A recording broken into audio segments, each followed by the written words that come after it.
figure out the other dates. I'm just going to throw that in somewhere. Yeah. All right.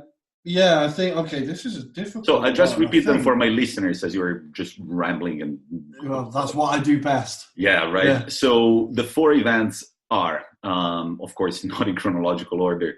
Filippo Inzaghi retires from football after an incredible career. Zlatan Ibrahimovic signs a loan deal from Barcelona to AC Milan.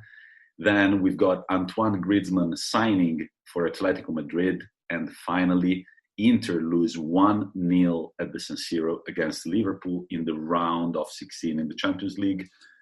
Do you want the goal scorer for that game? Yeah. It's just dawned on me. I've got to guess the team of one of those games, and I don't even know what year it is. All right. Well, the guy who scored the winner was El Niño, Fernando Torres. Okay, that gives me a rough idea. Right, okay. All right. But while Rory's thinking, and while you guys are thinking, I'm sure you want to be serenaded by our voices a little longer. And in fact, we're ready to discuss our weekly topic, which is going to be, Rory?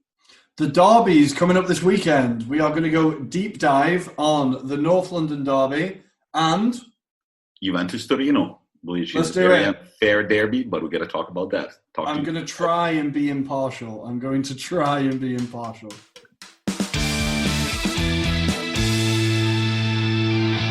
Welcome, listeners. It is time for the weekly topic. And this week we are focusing on 2 of the games that are coming up this weekend. And they are 2 quite significant derbies. So this weekend we have the Turin derby. And we have, of course, the reason why I'm not sleeping at night, the North London derby. So each weekend when we see there's a few derbies coming up, we're going to take the opportunity to focus in, tell the story, talk about the history, the reasons why there's so much resentment. And I am really happy that the first one we get to do includes the North London derby, because even in a non-biased way, I think it's one of the best, if not the best derby in England. And I think it's always a game worth watching. And I think it's a great topic to kick off this series, if we want to call it that, right? So first, we're going to jet off to Turin, and we're going to be looking at a fairly one-sided derby, but I'm sure still has plenty of feeling behind it. Yeah, right. So the Turin derby is one of the many derbies that we have in Italy. So we honestly, did you know that Bologna and Fiorentina, they played a derby too? That's called the Derby dell'Appennino, because they are on the east and on the west sides of the Apennines, that are the mountains that cut across Italy. Then we've got a lot of Sicilian derbies. I remember when I was a kid, Messina, Catania, and Palermo, they all were in Serie A, and there were 3 derbies being played then.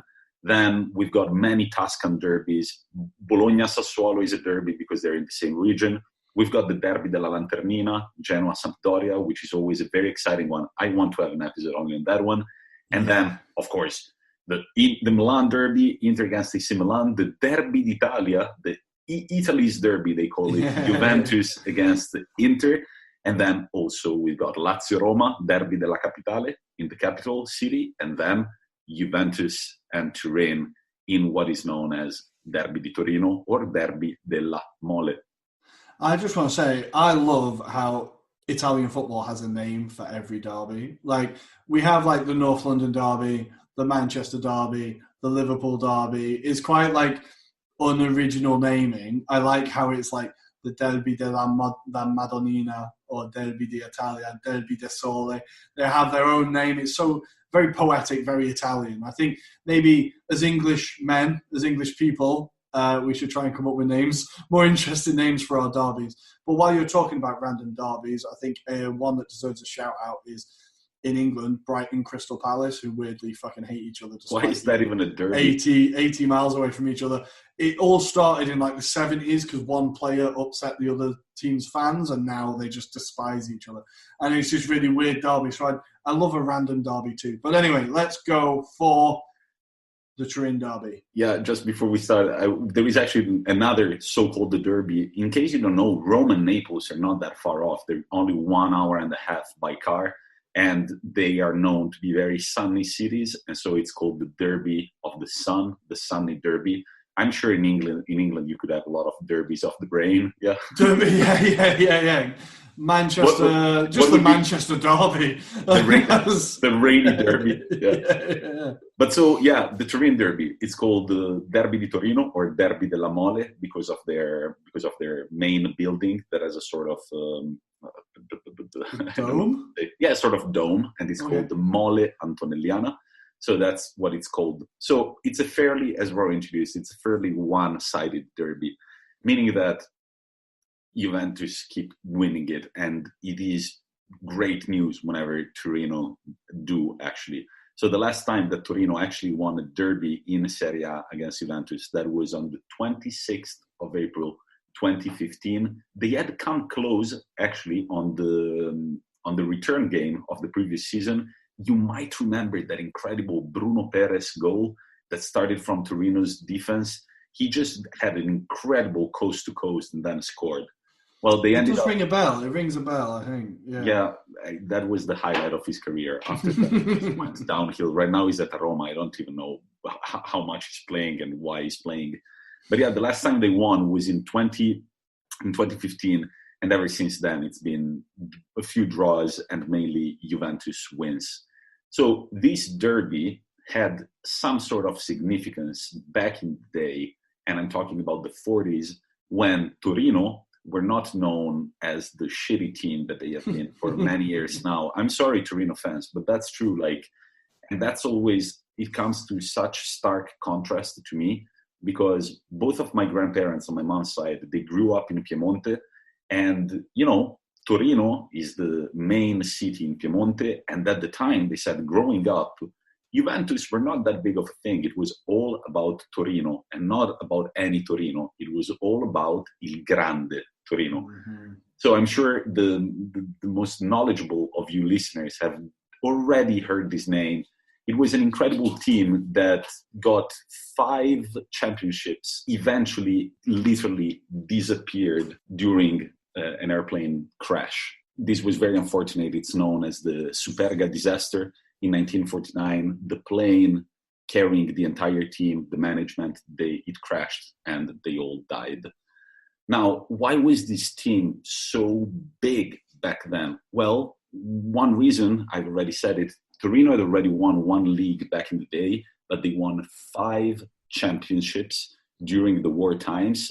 And they completely changed the way that football was played. They basically, and this you can find on Wikipedia, it's very interesting, they basically changed their tactical formation to the sistema. And Rory, you might know about this.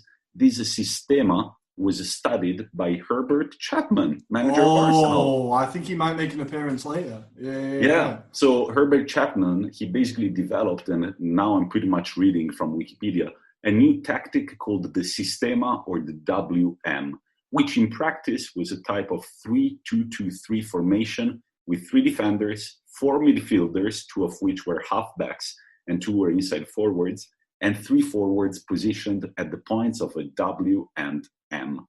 So Torino adopted this system. Why did they do that?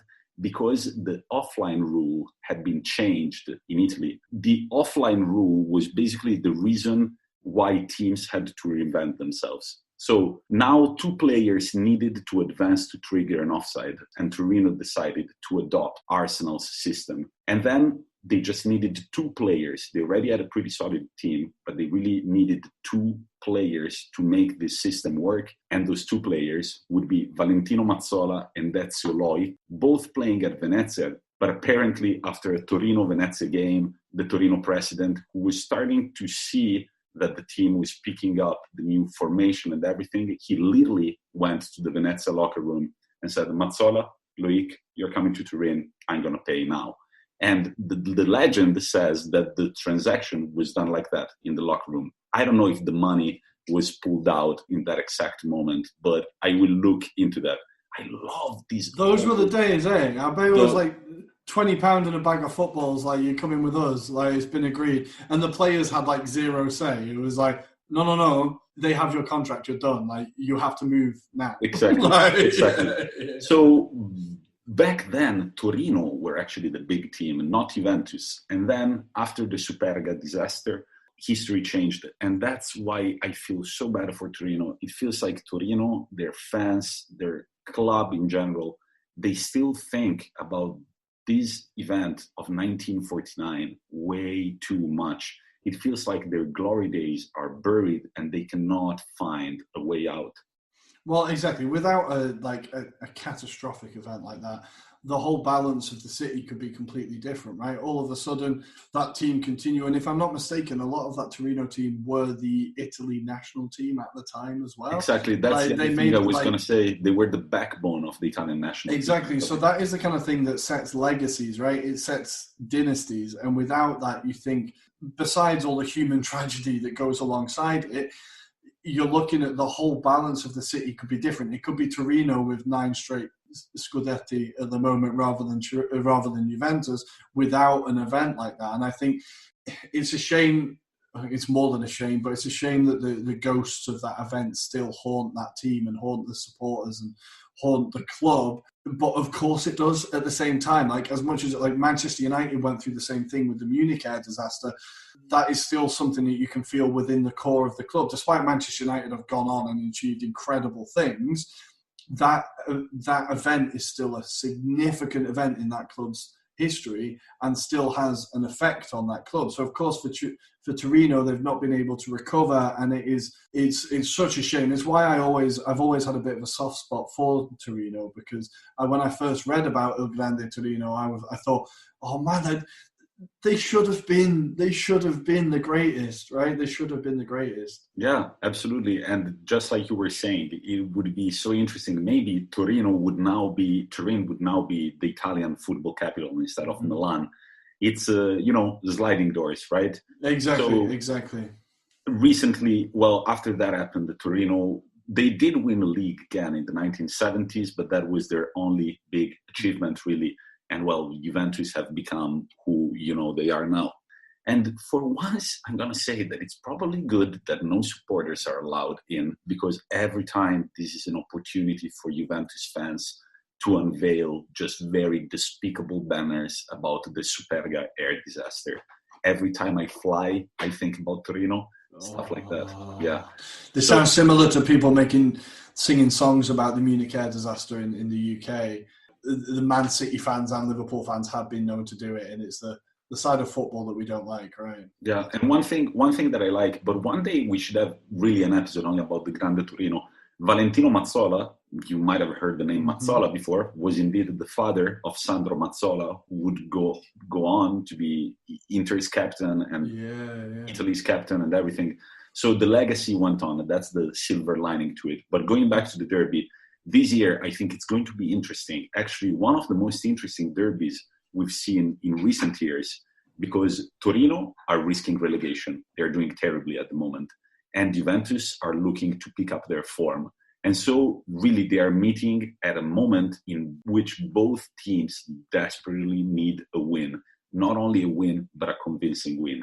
So on Saturday, 6 p.m. Central European time, is the time for Juventus-Torino, Derby della Mole. Who you got, Rory? Who do you think? What do you think will be the final score? Let's predict. I'm going to rather diplomatically. I'm going to predict a draw. I think Torino are going to get a point, and I think Juve fans are going to be disappointed, and Torino fans are going to be quite happy. I think a draw. I would want to say a Torino win. I want Torino to win, if that helps. I would love for a nice headline like Torino absolutely trash Juventus. I would love to read that.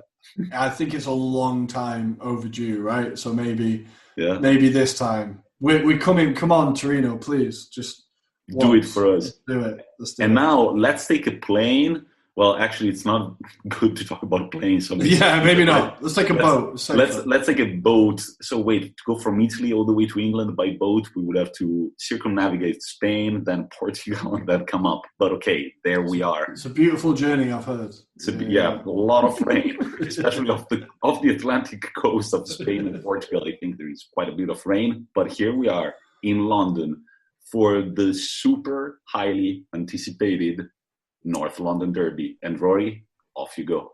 This is, again, now, as I've said, I think it's one of the best, if not the best derby in the UK. It is always super vitriolic. There is a lot of hate